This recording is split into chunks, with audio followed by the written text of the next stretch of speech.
The United Nations Security Council has extended an arms embargo on Somalia in a bid to stem the growing threat posed by the Al-Shabaab militant group. But a few countries were exempt from the ban on weapon sales to Somalia. The US, UK, EU and Turkiye will still be allowed to provide military support to the UN-recognized government in Mogadishu. Ankara opened Camp Turksom in Mogadishu back in 2017, which houses the Turkish Task Force Command in Somalia. A military academy on the base also works to train Somalia's next generation of officers. Embroiled in a decades-long civil war, Somalia has seen an uptick in attacks from Al-Shabaab. On Sunday, at least 4 people were killed after militants seized a hotel in Mogadishu. Al-Shabaab later claimed responsibility for the attack. Somalia's president, who took office in May, has vowed to wage a total war against the militant group. And to further discuss Turkey's military ties with Somalia, I'm joined by Federico Donelli from Trieste, Italy. He is an assistant professor of international relations at Trieste University. And from İzmir, Türkiye, Elem, Eyrice, Tepeciklioglu. She is an associate professor of international relations and co-editor of the book Turkiye in Africa, a New Emerging Power. A warm welcome to you both, and thanks for joining me on Straight Talk. So, Federico, why has Turkiye, along with several other countries and the European Union, been exempted from the UN arms embargo on Somalia? What's the significance of it? This is a very important step for the future of Somalia because, as we know, Somalia is facing 2 main challenges. One of these 2 is related to famine crisis, and the other one to the Al-Shabaab increasing, we can say, aggressiveness. And in order to tackle these 2 challenges, it's important to favor all the players, all the stakeholders that support the security building of Somalia. So Turkey is one of these stakeholders. So for the future of Hassan Sheikh Mohammed agenda against Al-Shabaab is a very important step. So, Elem, how deep do ties run between Turkey and Somalia in terms of military cooperation? And what are the reasons behind Turkey's deepening its security policy in that country? Turkey's engagement in the country actually accelerated following President Erdogan's first visit to the country in 2011, and it first started at the humanitarian domain, but Turkey quickly emerged as an influential player in different sectors and in the reconstruction of the country during the post-war period. This includes its mediation efforts, peace-building initiatives, trade and investment-related activities, humanitarian and development assistance, while its military cooperation with the Somalian government was later integrated into this course of relations between Turkey and Somalia. But Turkey also emerged as a very key player in this realm, and it contributed to the security sector reform of the country, and it established its largest military training facility in Somalia's capital, Mogadishu, in 2017 as part of a military cooperation agreement signed between Somalia and Turkey. So it contributes to the country's security sector reform, and it trains Somalian soldiers, provides advice and assistance along with the other external players, of course. So, Federico, could you talk to us about how fragile is the security situation in Somalia, especially after the latest attack on a hotel in the capital, Mogadishu? Yeah, the latest attack in Villa Rosa Hotel is a very important one because it's very significant from the symbolic point of view, because it's not so far from Villa Somalia, that is the presidential palace. So it shows, on one hand, how the security apparatus in Somalia is pressuring Al-Shabaab, and that is a good result of the new security agenda by the new president.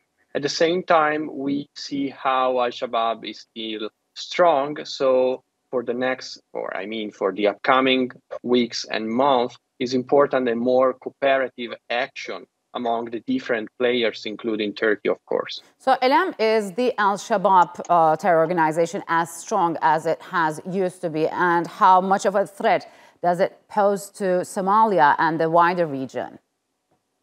Well, I think the decision of the UN Security Council is important in this regard, because Somalia has been struggling with several security challenges, including the most important of them being the terrorist attacks by Al-Shabaab and other terrorist groups such as ISIS-affiliated groups. And the attack came after the decision of the UN Security Council to impose an arms embargo on Somalian government. I understand the basic rationale behind this decision is to prevent those terrorist groups to acquire such weaponry and to degrade their activities. So I think it's no coincidence that the attack came after this decision. Federico, we know that this embargo has been in effect for at least 3 decades. So how has the UN's embargo on Somalia been impending the nation's efforts to rebuild its army as well as security forces to counter terrorism?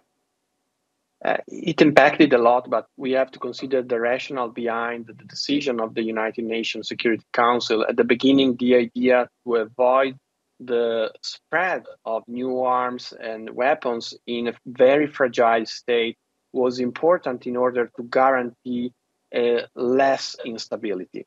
At the same time, it was a constraint in the process of security building apparatus in Somalia.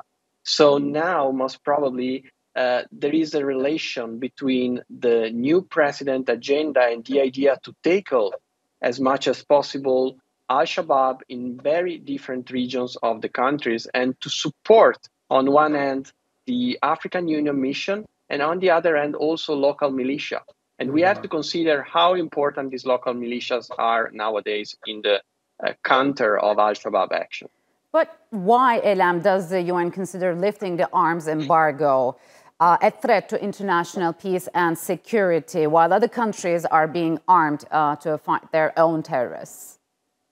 Well, we are not actually quite sure about the major underlying factors behind those political decisions, but those sanctions and arms embargoes, they are criticized because sometimes they bring more harm than good. And the Somalian government were quick to raise their objections to the decision because they noted that this actually hinders their ability and their capacity to counter terrorist groups and to strengthen their capabilities and rebuild a Somalian army. So I think they defined it also as a double standard. And I think rather than taking such political decisions so easily, we should consider local dynamics and we should really discuss if those sanctions or arms embargoes actually help to counter those terrorist groups. They impede the capacity of local armies, including Somalian armed forces. So, Federico, now that Turkey has normalized ties with Arab countries, are we likely to see some positive implications in Somalia? Because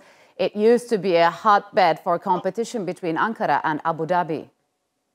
Yeah, anytime that we consider when we examine the policy of the Gulf monarchies and Turkey as well in the Horn of Africa and specifically in Somalia, we have to consider how they interact in the region. I mean, in the wider Middle Eastern region. So nowadays, I think that there is a right environment for a more cooperative action. And that could be very useful, not only for Somalia, but also to stabilize the wider Horn of Africa, and specifically Ethiopia and Sudan. We know that all of them are fragile countries.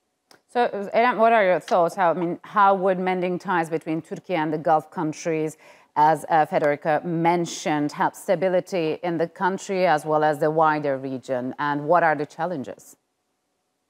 Well, yes, I agree with my colleague that the rapprochement efforts and the mending of ties between Turkey and the Gulf countries will provide positive developments because they were defined as regional rivals. East Africa and Somalia in particular, they are this region is in the immediate neighborhood of Gulf countries, and they have religious affinity with the regional countries. But on the other hand, the region is not in Turkey's immediate vicinity, but it is in its wider neighborhood. And Turkey also shares historical, religious, and cultural affinity with those countries. It also has strategic interests in the region. So I think they can combine their resources and collaborate their activities in order to restore peace and stability in the region, because it is in all their interest to provide peace in the region. So by doing this, Federico, do you see any challenges standing in the way, or these leaders would choose to override their differences and strategic interests? I mean, what's at stake for them when it comes to Somalia's security? When they comes to Somalia's security, they comes to a very highly strategic, relevant country. Somalia is not only the gateway toward the sub-Saharan Africa, so is a key country in that terms, but is also a country on the Red Sea. And we know the importance of the Red Sea for the Gulf monarchies, as well as for Turkey and for the international trade. So I think that a cooperative behavior in that region could be a win-win solution for all of them in the upcoming years. In the beginning of our conversation, Elem, you mentioned President Erdogan first visited Somalia in 2011 when he was prime minister, and afterwards Turkey has launched one of the largest humanitarian aid campaigns to Somalia. How do relations fare between the two countries besides military cooperation, and what's the Turkish perception in the country? Well, being an aid recipient country for many years, Turkey also emerged a very key player in this realm. It is one of the most important donors to World Food Programme, and it has been providing several humanitarian-related activities. Those public institutions, they cooperate with Turkish NGOs, they operate in highly risky areas, and they operate on the ground, which is more important, I think. And the recent Black Sea Grain Corridor Agreement and its extension is also very important in this regard, because Turkish officials already announced that they will give priority to African countries, including Somalia, Sudan, and Djibouti, and they will send grain for free to those countries that have been struggling with several droughts, famines, and food insecurity for many years now. And Turkey has been one of the most generous countries in terms of humanitarian assistance, and it is estimated that Somalia so far received more than 1 billion development assistance from both Turkish official institutions and Turkish NGOs. All right, Elem and Federico, unfortunately, we'll have to leave it here. Thank you very much for joining me on Straight Talk.